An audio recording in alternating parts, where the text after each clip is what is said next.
please. Okay. So my question is how, so my sister and I have a website that we run that's just a blog. We talk about family history and our lives. What is something that everyday people like me can do to make sure that we are being inclusive in online forums and things like that? Whatever I want, and particularly what I spoke about today was in my presentation, is to make sure that every website should be available with captions. Captions should be included. All other languages, for example, those who can hear have captions as well, subtitles. That's what inclusion is all about. If you want more followers, that's the trick. That's the answer. But yeah, accessibility and inclusion is simple. It's captioning. It's not only for deaf people now these days. Everybody uses captions. So there you go. Okay, thank you. Let's pass on to our next.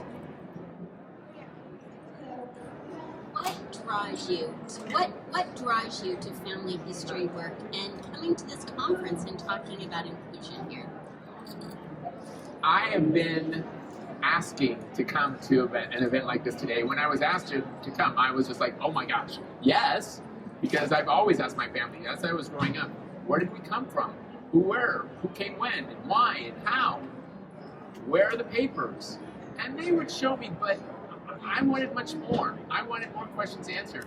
And what they did for work. Why did they leave where they came from? And then they started talking about the Holocaust as well, and which family members were, had experienced the Holocaust. And I just love history. But then, naturally, when you go to websites, not a lot of information was available for me because a lot of videos weren't captioned. And then also a lot of my friends who are deaf, they didn't have the opportunity to have full accessibility to communication with their families because their families didn't sign or because they didn't want to communicate or give the time to communicate. And I'm not saying that all families, all people who are deaf come from families that happens or they don't have full communication to their language, but a lot of times this happens. So yeah, I'm just giving you different examples of what happens in families. That there isn't necessarily enough information available because of language deprivation, or because there's lack of captioning on websites, or because there's just not the availability of interpreters to accompany them when they're looking for information. All those things come together. The bottom line is that I was here to talk about the importance of inclusion and accessibility in general. Thank you. Thank you. How old were you when you decided to pursue a career in acting, and did your family encourage you? I became an actor by accident. I went to a summer camp at 8 years old, and the director of the camp asked me if I wanted to sign a song on a stage. And I asked, what's a stage? And they showed me what the stage was. It was in an auditorium, and I said, okay, well, fine.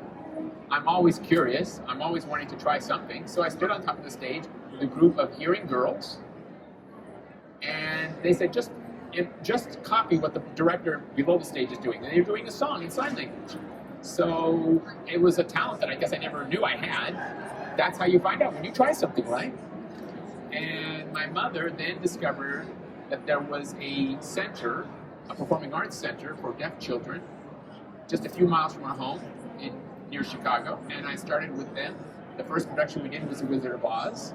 And I stayed with them from 8 to 15 years old, performing everywhere throughout the Midwest. And then I stopped while I was in high school because I wanted to play, as a typical teenager does. And then it just so happened that my first professional paid performance was Children of Lesser God on stage in Chicago, and that's where I was discovered for my film. And the rest is history. Thank you. Thank you. Do we have anybody in the back row before we pass the mic to their side? Any questions? Could you ask a question? When you are treated unfairly by other people, Can you speak up a little bit louder? When you treated unfairly by other people, how would you react? How would you overcome those obstacles? When I was growing up, if I was treated unfairly, I would either brush it off or I would face them and answer them directly. It just depends. Every child has some experience with bullying, I think. It depends on how their parents, give them examples of how to face bullying. And because I was deaf, I had a lot of skin in the game, and I developed a thick skin too.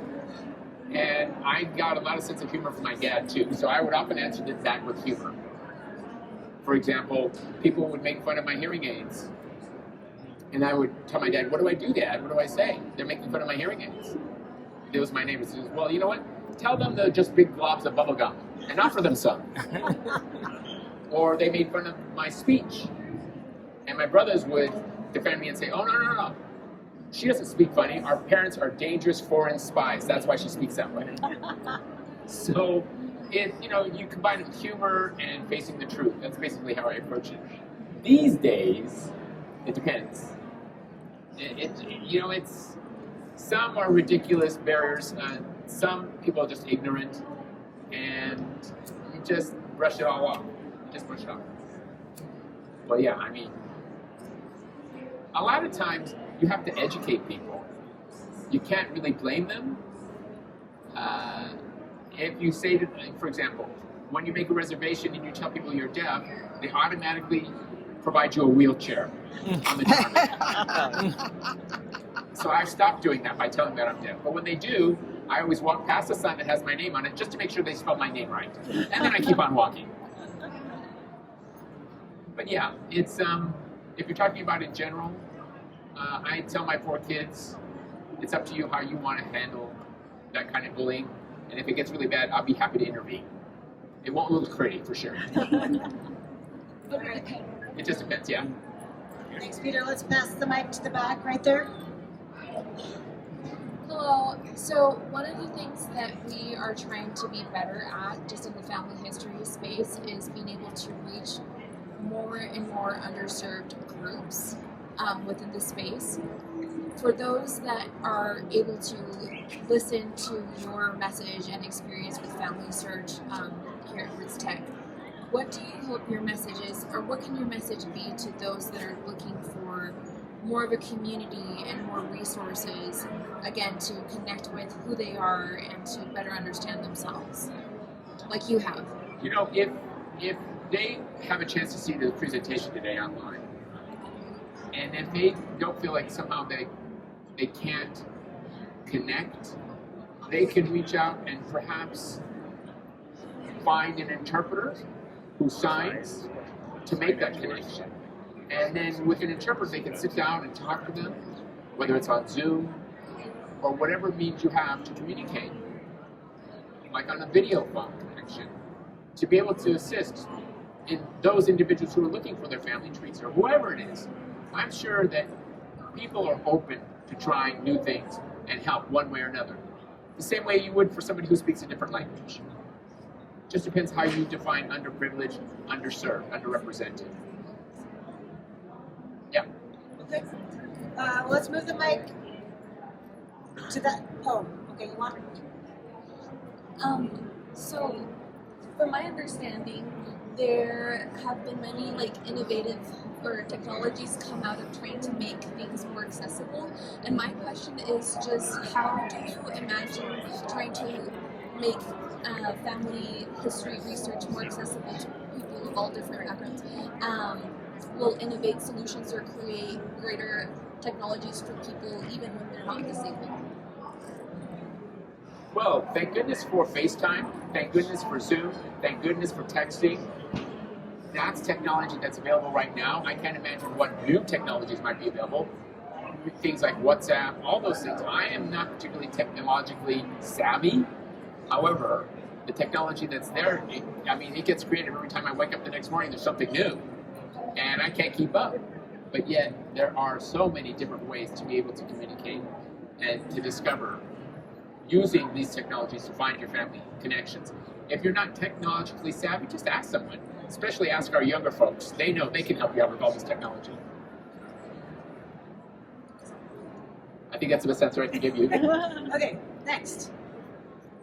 You've achieved a lot of incredible things and reached a lot of goals that many people haven't. Do you think it was the way your parents raised you? Do you think It just came from your inner soul. I think it would just happen to be something that was within me, something that always guided me to do what I wanted to do. I typically didn't ask for permission for anything, to do whatever I wanted to do. And so I've done whatever I want to do. I've never asked for permission. I'm very rebellious. I'm very independent. I'm very like, okay, all right. If I want to do that, I do it. I'm going to go for it. If I don't want to do it, I'm not going to do it.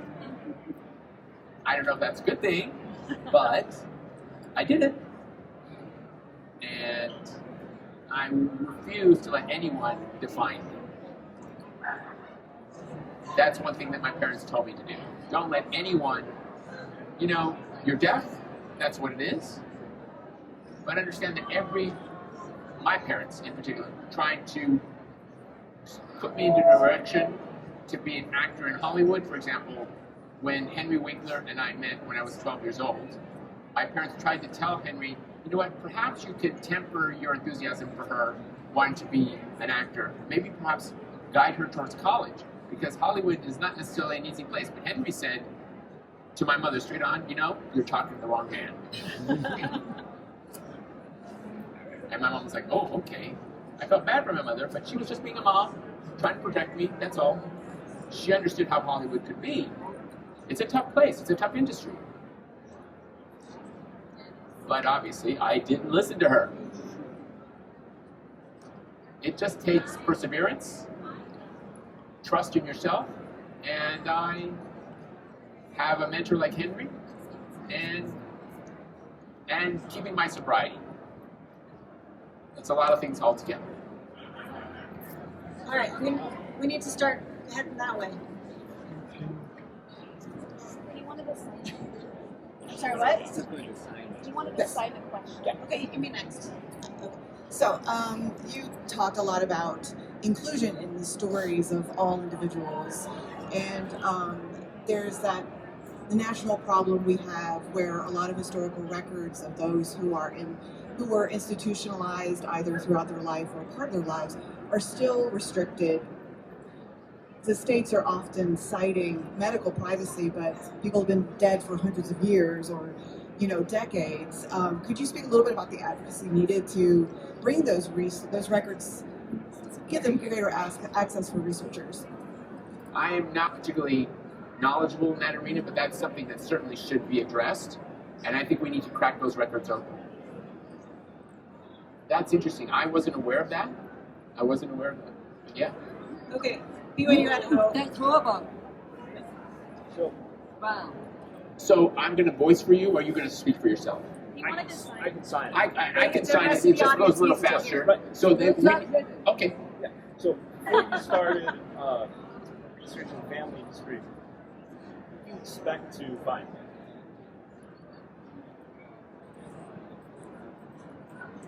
I really didn't know what to expect. I was hoping that it wasn't something huge or, that would make me fall off my chair. And I'm glad I didn't. But yeah, in all honesty, most of the things that were told were something that I knew, but yet I was very, very, very, very deeply touched about the fact about how she connected it and how she presented it to me in terms of what we did with our hands. One new thing I didn't realize was that my great-grandfather, I believe, was a shoemaker. And then another one was a tailor. I'll have to look at the records again because it went by very quickly. But yeah, it was nice to hear their names. As simple as that.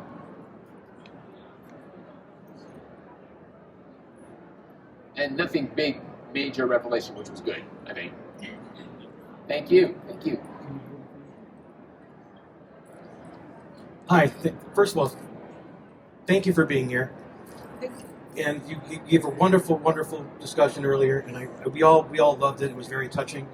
And I want to say that I am from Skokie, Illinois, right next to Morton Grove, where you grew up. Yeah. And I'm a little older, and you've been an inspiration to a lot of people, especially one of my dearest friends and their kids. My friends have two sons. One is very hard of hearing, and the other one is completely deaf, and they raised them wonderfully. They both had bar mitzvahs, and they signed their bar mitzvahs, and you have been an inspiration to them and their family. I won't mention their names because you know them, but again, they wanted me to give you a shout out and thank you for being an inspiration to everyone in the deaf community. And one question is what is your message to the younger generation on keeping hope, the deaf kids growing up, giving them hope, and there's something out there for them?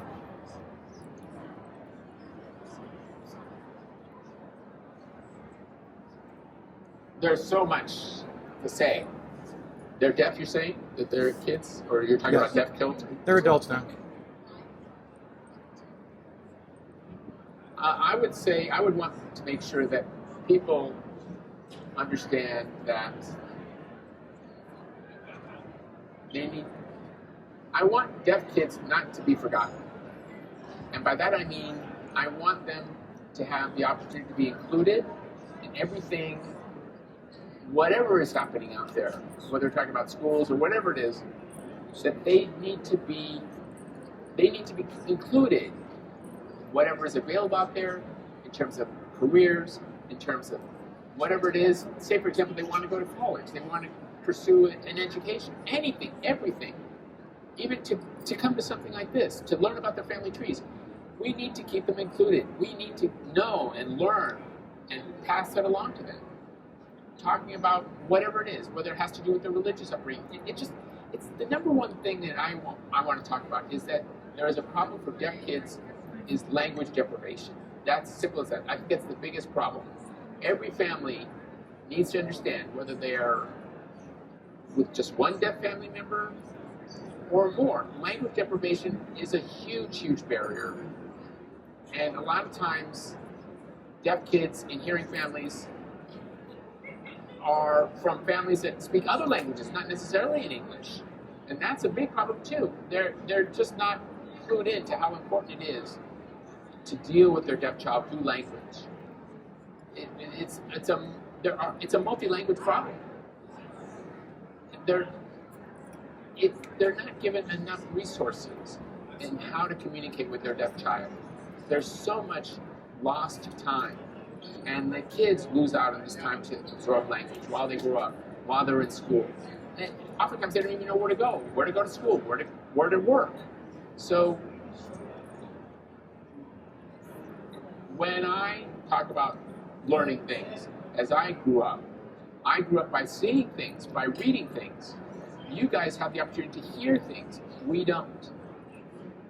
So the most important thing is to be able to keep the lines of communication open, to keep deaf kids in the know. Simple as that.